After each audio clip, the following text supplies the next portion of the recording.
Okay, hello. Welcome back to C4670 Geotechnical Engineering Design 1. In this lecture, you will learn how to design simple shovel foundations through the understanding of bearing pressure and capacity. So what is bearing pressure? So the picture here shows a simple shovel foundations. And The bearing pressures is describing the pressure between the interface of the your structure, which is the foundations, and also the soil. So the bearing pressure is as simple as Q here. So this is the bearing pressure.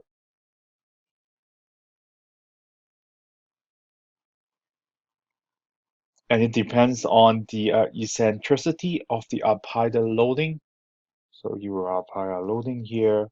So be careful that the loading can be at the center or being off center. So if it is being off center, then it has the eccentricity. So if this is not at the center, then you'll become the calculations will become a little bit more complicated. And also the moment of the applied moments. So the moment there. And those like loading and moments is passed from the structure. So if you have a structure like the load path starting from the roof, you pass to the shear wall, the wall, and also like to the columns from top to the very like a top floor and then to the bottoms.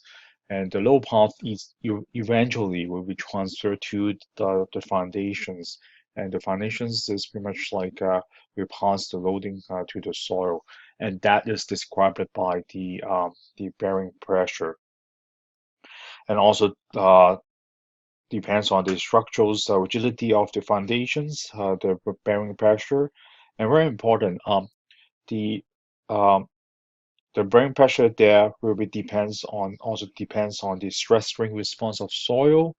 So it's not just like, from the structural side. For sure, it's also very important from the soil side. But when you think about from the soil, you need to think like the soil behavior, rather than just like a single number, just like interested, maybe like uh, the ultimate strength of the soils, not just like the density of the soil. But you need to have a sense or have an understand that soil will behave differently with different like deformations. So it's a stress strain performance, and the deformations can come from the mobilizations of the soil, because when you're loading on the foundations, um, but especially when failure happens, the foundations can move. So that will be like a deformations right there, even though it's just like a tiny a little bit at the elastic range, then you are still like mobilizing the stress strain curve. So the whole bearing pressure, again, what is bearing pressure? Is the interface between shower foundations and the soil. It also depends on the stress strain behavior of the soil.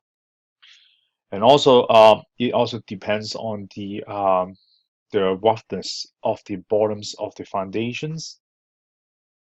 So, which means you have the frictions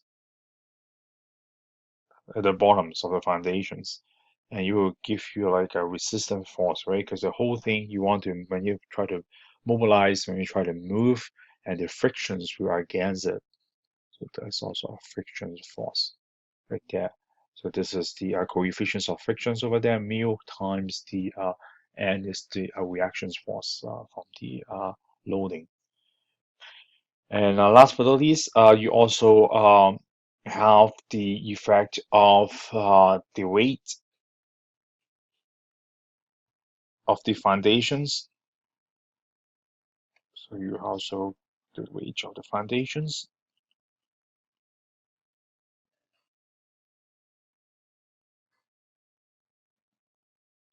And also you have the soil right there.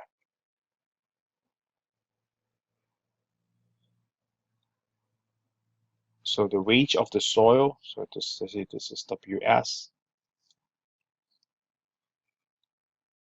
weight of soil is like sitting above the foundations. So those like a weight of foundations and also the weight of the soils there also contribute to the affecting the bearing pressure.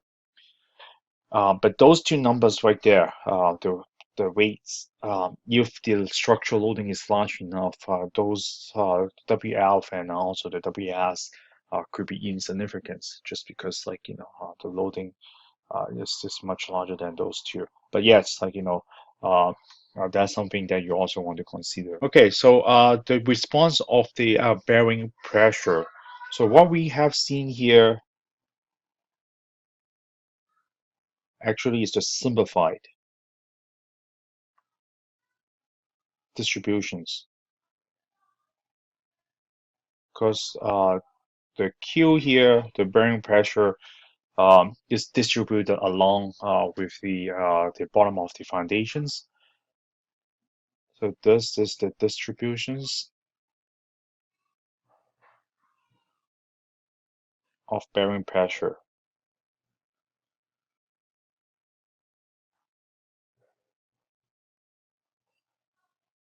along the base of foundations,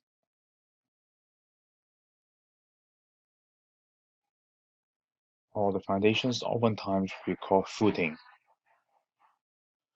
And when this is subjected to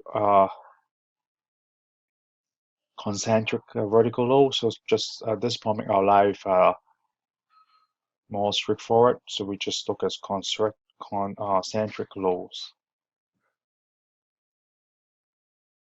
And this distributions of bearing pressure actually depends on the foundation soil a lot. So and also the rigidity of the foundations. So what we have been calculating now for this class of this lecture, we assume simplified distributions. But when you have a flexible building or flexible footing on clay soil, you will like expect that distribution is not just as simple as a straight line. It will be a curve like this. Or if you have a flexible footing on sand, so now sand is much richer than clay, then you could have a behavior like this. Or like if you have a rigid footing, now you have a lot of reinforcement on your footing, so you have a rigid footing on clay. So even though like your foundation is not bending, but now the clay is very flexible, then you could have a non-linear distributions like this. And also for the case that when you have a rigid footing on sand, you could have a response like this one. So when for the case that you need to consider irregular distributions of bearing pressure, you will need advanced modeling. Very likely, you cannot do a cold swamp solutions that we've learned in this lecture or in your textbook, but you need like pretty much like maybe a 2D or even like a 3D numerical models to capture all the effects. So all this needs advanced numerical models. Okay, so how to calculate the bearing pressure? Um, so again, we want to find out the bearing pressure here,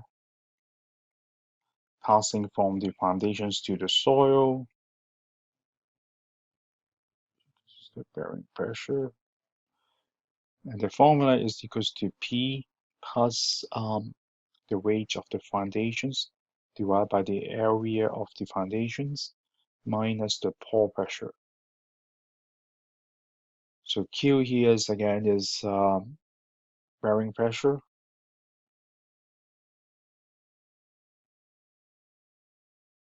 Or you can think about it as the loading on soil. And the P here is the concentric loading. So this is the vertical uh, column load that pass from the structure. And the WF here is the weight of the foundations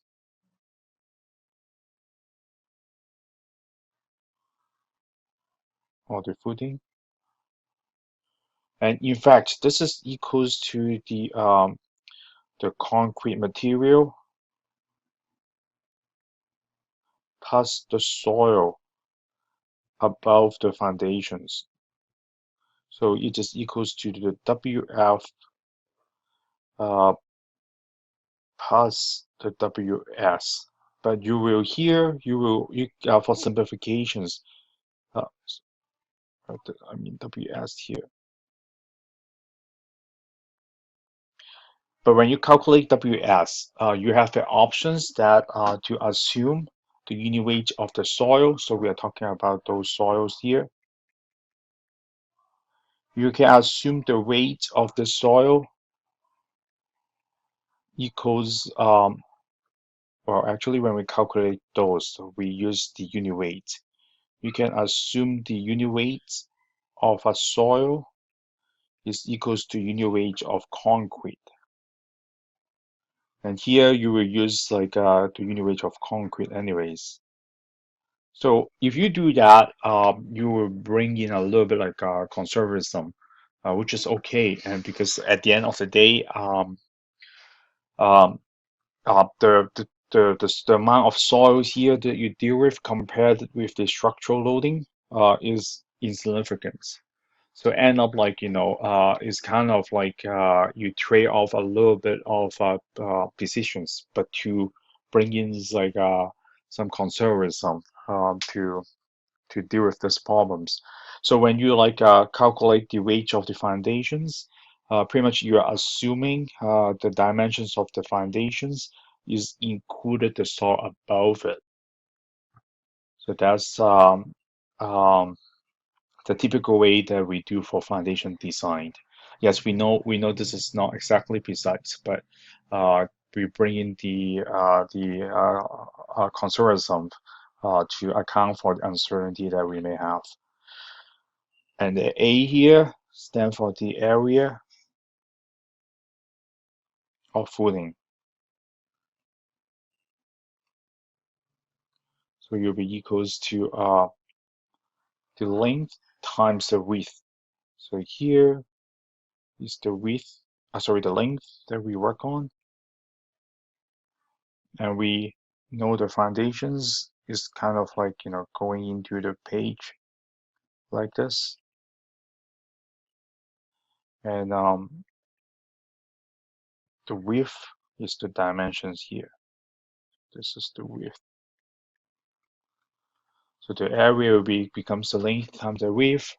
And at the end of the day, we subtract these terms with the pore pressure. So this is the pore pressure.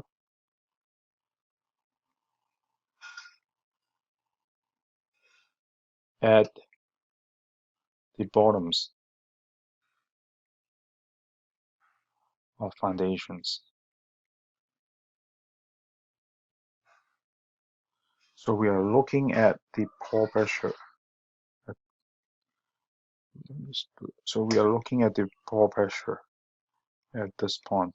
So this is the use of the,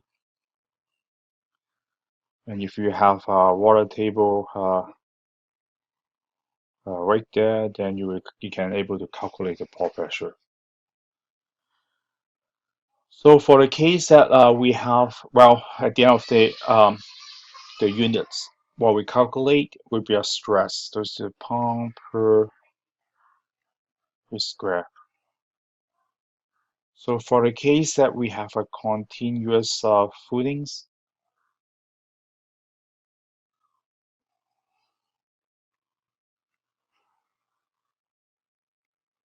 which means like we have very long foundations in these dimensions. You imagine like maybe you have miles of levees that you need to build, and the foundations of the levees pretty much is like a continuous footings. And for the case, our bearing pressure would be equals to the very similar formulations, P plus the weight uh, of the foundations divided by the width, and then minus the pore pressure at the bottoms of the footings. And the units of that would be pound per feet. So if we so we need to pay attention to those scenarios because for the case that when we have eccentric loading, like here, or for the case that we have moment, so eccentric loading often happens because if your connections of the for the foundations is not at the center with the okay, so for the case for when we have eccentrics or moment loading, we need to be very careful because that would create an irregular distributions of bearing pressure, like the case here. So on the left, we have the eccentric loading. So it happens when like the connections of the from the structure to the foundations, if it is not at the center. So this is the center line here, this way. So this is the center line, and now your structural loading is at a distance of E sub L here away from the center line. Then you have eccentric loading, and what happens? What happens to you will be creating an offset, and the offset will result in a not like equally distributed varying pressures at the face of the foundations, but it becomes kind of like a trapezoid distributions. And we can calculate the distance. So E here is the eccentricity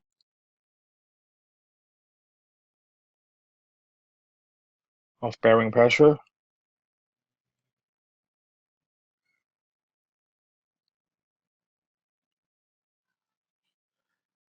and that is equals to the loading. Oops. P, which is the vertical load,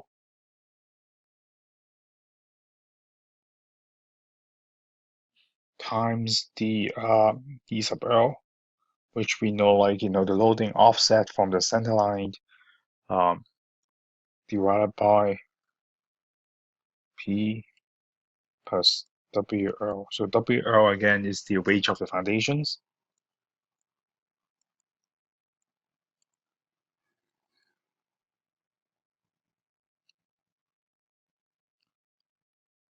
and the E sub L is the eccentricity of the applied vertical load.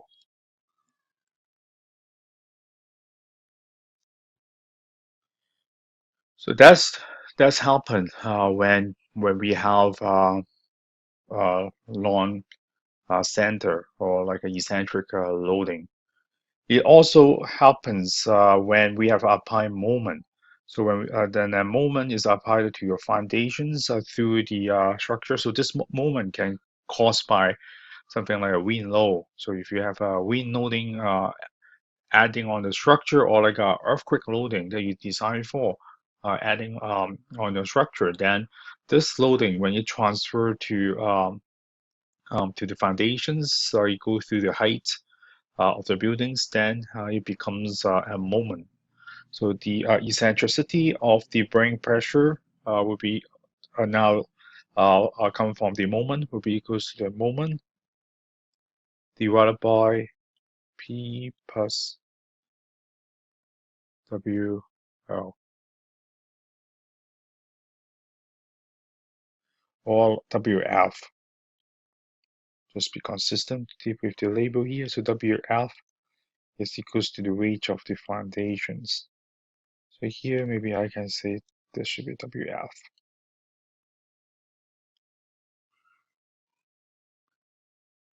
And the moment is the applied moment that you design for,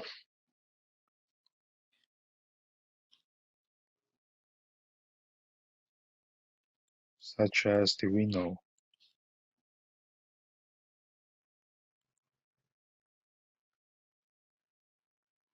And you will be again very similar to create like a Qmax and Qmin of bearing pressure at the face of the foundations.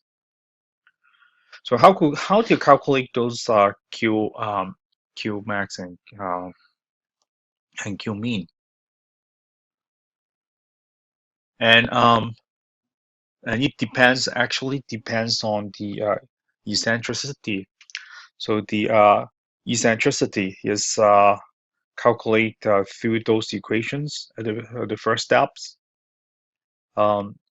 Either you have a non-center load or you have a moment, then you can calculate the eccentricity.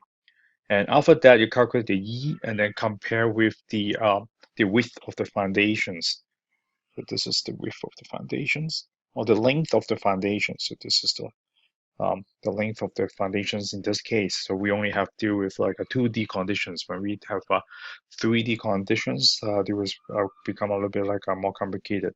So this is a 2D condition. So B is the width of the foundations. If the E that we calculate is less than 1/6 of the width, then the Q mean will be equals to T plus, so we calculate the Q mean here will be equals to P plus WF divided by the area minus the pore pressure. So this is same as before when we calculate the bearing pressure for center load and also no moment. But now you have a correction factors, which is 1 minus 6 times E divided by B. And for the Qmax that we calculate will be equals to P plus WF divided by area and minus the pore pressure.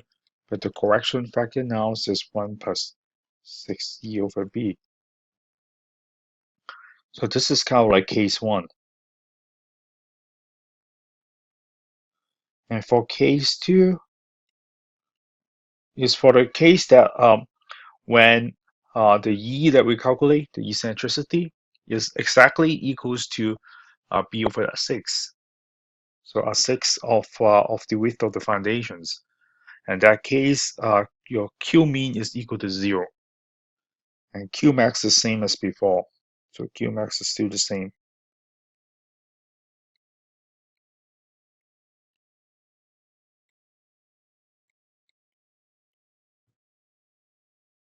And for the case that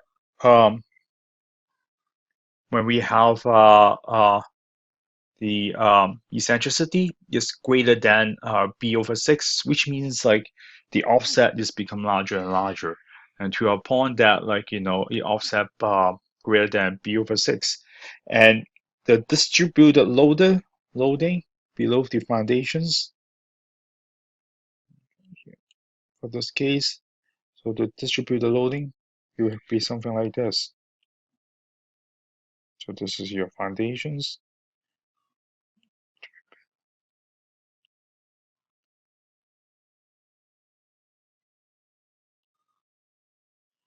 And your distributed loading will be something like that. And this is not an ideal situation because here you will have the tensions being developed.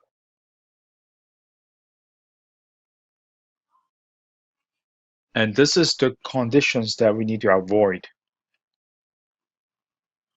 because you don't want your foundation, which is concrete, that sustain any tension load. Because we know that concrete is much weaker when it experience tensions or loading. So for design, for foundations, we need to work with the structural engineers. Make sure the loading that come from the structure is not too far away from the center. So the design criteria here is the eccentricity that depends on the offset from the vertical applied loading and also the moment. Uh, then we can calculate eccentricity. You need to be always less than or equals b over 6.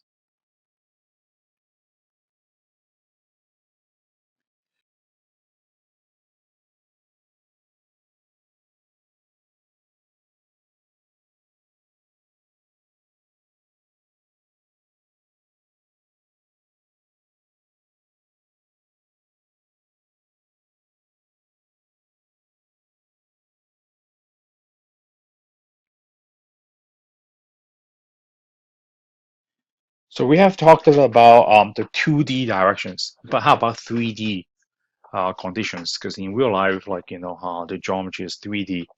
What if the case that we have a two-way eccentric conditions?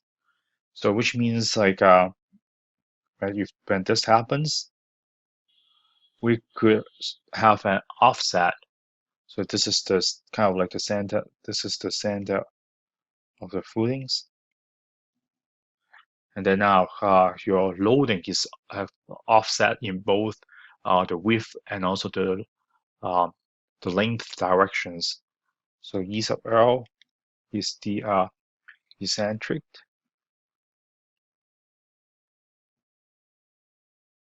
along the length,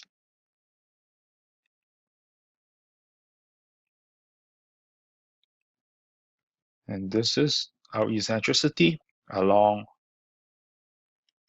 the width.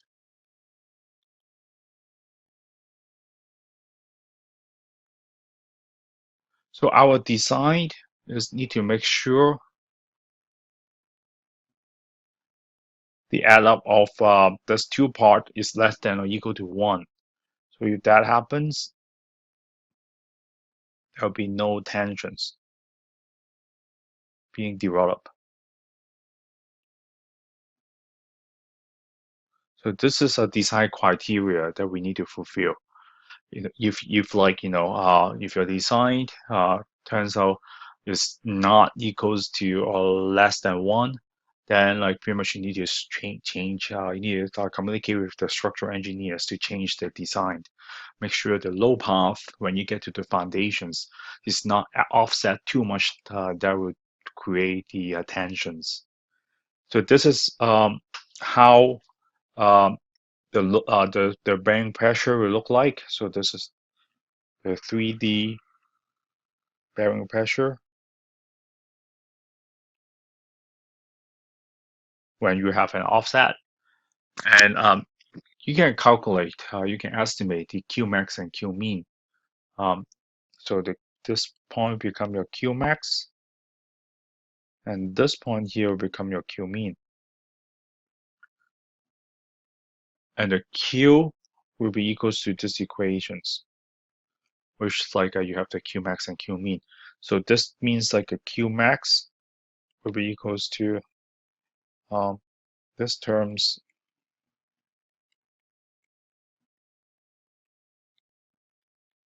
times this factor. Now you have two eccentricity terms, EB and EL, and the Q mean will be equals to these terms.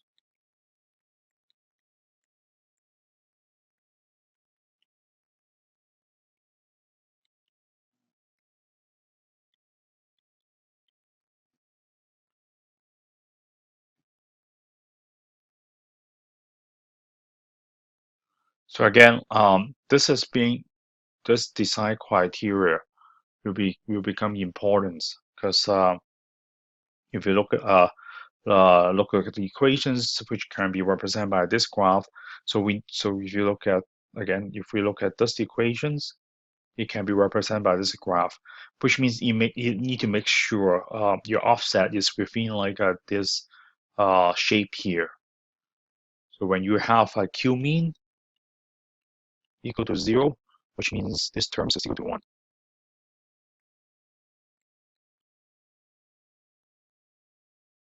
And the Q mean will become negative, which means tensile bearing pressure. You don't want that to happen because when you are outside the zone, which means your combinations of eccentricity with this formula is greater than 1. You don't want that to be happen.